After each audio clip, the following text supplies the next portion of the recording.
Hello friends, कैसे आप सब लोग and thanks for watching my channel. तो एक और हफ्ता ख़त्म हो चुका है और बहुत ही शॉर्ट हफ्ता था, क्योंकि इस हफ्ते में आप देख सकते हैं कि एक दिन पहले ही आपका वीक क्लोज हो गया। बट जो क्लोज हुआ है थर्सडे को, और सबको वीडियो शुरू करने से पहले गणतंत्र दिवस की ढेरों शुभकामनाएं। एंड यहाँ पे ये जो क्लोज हुआ है बहुत इंटरेस्टिंग क्लोज है, क्योंकि लास्ट डे पे आप देखिए निफ्टी नीचे जा रहा था और suddenly at the end of the last part of the session और आखिरी 45 मिनट में एक शार्प जंप आया है। वही चीज़ आपको कहीं ना कहीं बैंक निफ्टी पे भी नज़र आएगा, जहाँ पे बैंक निफ्टी जो है पूरा दिन नीचे रहा और फिर से सेकेंड हाफ में यहाँ पे तो 1 बजे के बाद से ही थोड़ा थोड़ा करके रिकवरी आ गया था। और अगर आप पिछले 5 दिनों का देखेंगे तो ओवरऑल डाउन था, लेकिन ये कहीं ना कहीं थोड़ा सा रिकवरी मोड में दिखा रहा है। वहीं हम निफ्टी को भी देखें तो ये डाउन नहीं है लेकिन फ्लैट है, लेकिन इसमें भी थोड़ा सा रिकवरी कहीं ना कहीं आखिरी दिन, जो हफ्ते का आखिरी दिन, और देखिए फ्राइडे सैटरडे संडे 3 दिन क्लोज है, तो इस तरीके की रिकवरी कहीं ना कहीं दिखाता है कि मार्केट में स्ट्रेंथ है। इसको तो आप नकार नहीं सकते।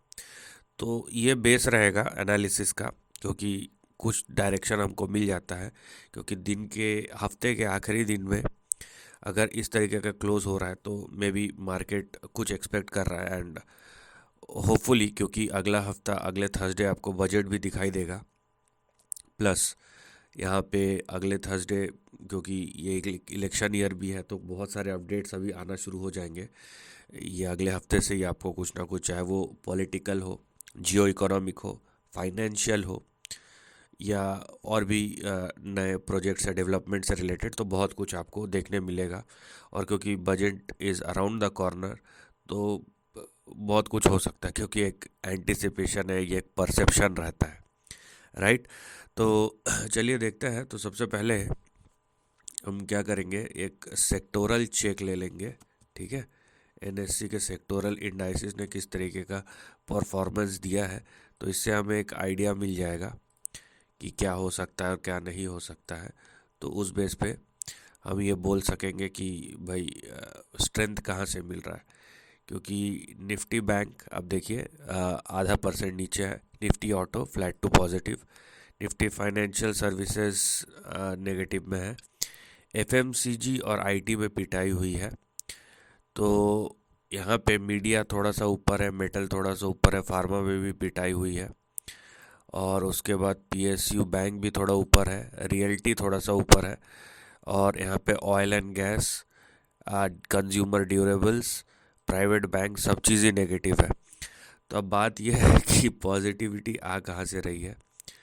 लेकिन आपको देखना पड़ेगा, ये निफ्टी जो क्लोज हुआ है ½ पॉइंट नीचे क्लोज हुआ है और रिकवरी के साथ क्लोज हुआ है। तो यहाँ पे कहीं ना कहीं अब देखिए दो चीज़ है, एक है इंडिविजुअल, एक है क्यूमुलेटिव। मैं क्यूमुलेटिव क्यों बोल रहा हूँ, क्योंकि अगर आप सेक्टोरल को देखेंगे तो आप तो देखेंगे मैक्सिमम चीज़ें नीचे हैं, और यहाँ पे आप देखेंगे निफ्टी में एक शार्प रिकवरी है। तो आपको फिर इसके अंदर जाना पड़ेगा, इसके कॉन्टेक्स्ट को समझना पड़ेगा कि ये क्यों है और किसके वजह से है, राइट। तो यहाँ पे जब आप देखेंगे कि जो बड़े यहाँ पे मार्केट कैप वाले हैं, राइट, होपफुली अगर यहाँ पे मार्केट कैप का ऑप्शन दिया हुआ है तो देखेंगे हम, लेट्स सी कि बड़े मार्केट कैप वाले, ओके नेवर माइंड, क्योंकि यहाँ पे शायद मार्केट कैप का ऑप्शन यहाँ पे नहीं है। बट एनीवेज, जब हम चेंज को देखते हैं और यहाँ पे अपसाइड वाले को देखते हैं, सबसे बड़ा रिलायंस, ये आपका लगभग लगभग 1% ऊपर है, राइट।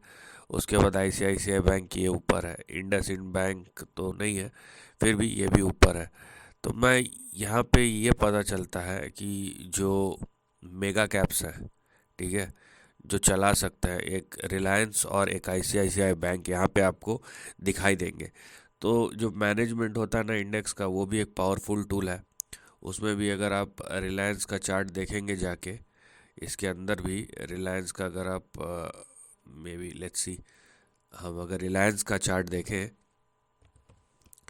तो आपको पता चलेगा कि रिलायंस इंडस्ट्रीज़ का यहाँ पे, हाँ, तो ये रहा।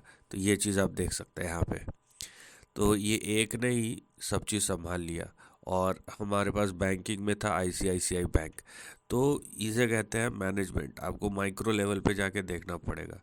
इसीलिए जब भी आप शॉर्टिंग करें ना, थोड़ा सोच समझ के यहाँ पे आप देखिए किस तरीके का परफॉर्मेंस है। तो जब बड़े स्टॉक्स परफॉर्म करते हैं और बाकी थोड़ा कम परफॉर्म करे तो भी चल जाता है, क्योंकि बड़ा स्टॉक खींच के ले जाता है। एनीवेज, तो एक चीज़ आपको दिख गया। अब हम चार्ट पे आते हैं और एनालाइज करते हैं कि हो क्या रहा है। जब हम चार्ट को देखेंगे, आप एक चीज़ समझिए यहाँ पे कि जो चार्ट है वो यहाँ पे ये बता रहा है कि कहीं ना कहीं आपको एक बाउंस बैक यहाँ पे नज़र आएगा। ठीक है, ये आपको यहाँ पे एक बाउंस बैक नज़र आएगा। और ये पॉसिबल है बहुत ज़्यादा कि आपको अगले हफ्ते कुछ बाउंस बैक दिखाई दे। ठीक है, हमको ट्रेंड के साथ चलना है। ट्रेंड को उसी डायरेक्शन में एनालाइज करना है या रिसर्च करना है जिस डायरेक्शन में वो जा रहा है। तो फिलहाल जो निफ्टी का चार्ट है वो आपको ये बताता है कि निफ्टी का जो रेंज है वो करंट रेंज ये है। और यहाँ पे हमको ये एक्सपेक्टेशन जो है, यहाँ पे जिस तरीके का ट्रेंड बना है, हमें क्या दिख रहा है, 21,290 और 21,221, ये आपका सपोर्ट और स्टॉप लॉस है। तो इन दोनों लेवल्स के नीचे नहीं जाना है।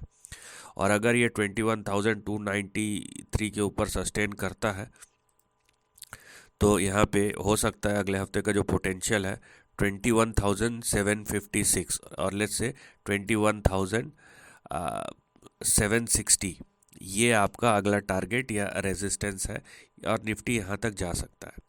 ये जो अपर एंड ऑफ द रेंज है ना, 21,723 और 21,760, ये आपका अगला रेंज है। इसके ऊपर अगर जाना है तो आपको फर्दर ब्रेकआउट चाहिए। तो ये बात की बात है। तो अगर 21,760 के ऊपर सस्टेन किया तब हम बोल सकते हैं कि यहाँ पे 22,125 तक जा सकता है। लेकिन वो पॉसिबिलिटी फ़िलहाल नहीं है, हम उधर नहीं जाएंगे क्योंकि ये अभी अब तक करेक्शन से नहीं निकला, हम खाली बाउंस बैक की ओर बात कर रहे हैं। तो ये हाईलाइटेड सेक्शन है जो हम निफ्टी को अगले हफ्ते देख सकते हैं और एक पोटेंशियल है, क्योंकि ऐसे इवेंट्स हैं जो एक बड़ा फ्लिप दे सकते हैं। मतलब 500,000 पॉइंट का मूव अगले हफ्ते निफ्टी में आ जाए, कोई बड़ी बात नहीं है। और ये मूव मैं दोनों साइड रखूँगा, ऊपर भी नीचे भी, राइट। और वही चीज़ हम कहीं ना कहीं बैंक निफ्टी में भी एक्सपेक्ट करेंगे। ऐसा नहीं है कि बैंक निफ्टी अछूता रह जाएगा, क्योंकि बैंकिंग के शेयर्स की पिटाई हो रही है। बैंकिंग जो है वो इकोनॉमी का आप समझ लीजिए ब्लड होता है। तो बैंकिंग और फाइनेंस के बिना तो चल ही नहीं सकते। बिना खून अगर शरीर में ना चले तो भाई शरीर काम कैसे करेगा। तो वही चीज़ हम बैंक निफ्टी में भी एक्सपेक्ट करेंगे, जहाँ पे हमारा जो सपोर्ट है वो है 44,600 का और स्टॉप लॉस जो है 44,455 का। तो इसके नीचे अगर गया तो डाउन साइड स्टार्ट हो जाएगा। और अगर 44,600 के ऊपर बैंक निफ्टी टिका रहे तो यहाँ पे आपको दिखेगा कि अगले हफ्ते यहाँ पे भी आपको बाउंस बैक देखने मिल सकता है। और जो अगला टारगेट होगा आपका ऊपर के तरफ बैंक निफ्टी में 46,583 का होगा। अब यहाँ पे भी सिमिलर चीज़ कि ये आपका रेजिस्टेंस होगा, आपको इसके ऊपर चाहिए जाना है तो 46,583 या उसके ऊपर जब ब्रेकआउट होगा तब हम जा सकेंगे। उस केस में 48,000 का लेवल भी एक्टिव हो जाएगा, लेकिन वो अभी एक्टिव नहीं है। जो एक्टिव है वो है ये हाईलाइटेड सेक्शन। 46,580 या 590 के ऊपर अगर गया तब हम इस रेंज के बारे में डिस्कस करेंगे। तो मोटे मोटी बात यह है कि चाहे आप निफ्टी का क्लोज देखें चाहे एक बैंक निफ्टी का क्लोज देखें, कहीं ना कहीं कॉन्फिडेंस ये आता है कि एक बाउंस बैक एक्सपेक्टेड है और ये शायद आपको अगले हफ्ते दिखाई दे सकता है। तो बाज़ार को अननेसेसरी शॉर्ट मत कीजिए। और ये भी हमें देखना है क्या ये बाउंस बैक सस्टेनेबल है या नहीं है। अगर सस्टेनेबल है उसके बाद अपना स्ट्रैटेजी बनाइए। अगर नहीं सस्टेनेबल है तो सपोर्ट एंड स्टॉप लॉस दोनों ही निफ्टी और बैंक निफ्टी के लिए मैंने एक्सप्लेन किए, उसको यूज़ कीजिए। क्योंकि अगर यहाँ पे टाइड टर्न हो गया तो अननेसेसरी रिस्क लेने का ज़रूरत नहीं है, क्योंकि करेक्शन फिर से कंटिन्यू हो जाएगा। और अगर ये अपसाइड है तो अपसाइड को एंजॉय कर सकते हैं, और उसके बाद आप ये देख सकते हैं कि क्या ये अपसाइड सस्टेनेबल है या एक ट्रेडिंग स्विंग हुआ उसके बाद ख़त्म। So this is the end of the video. Thanks for watching.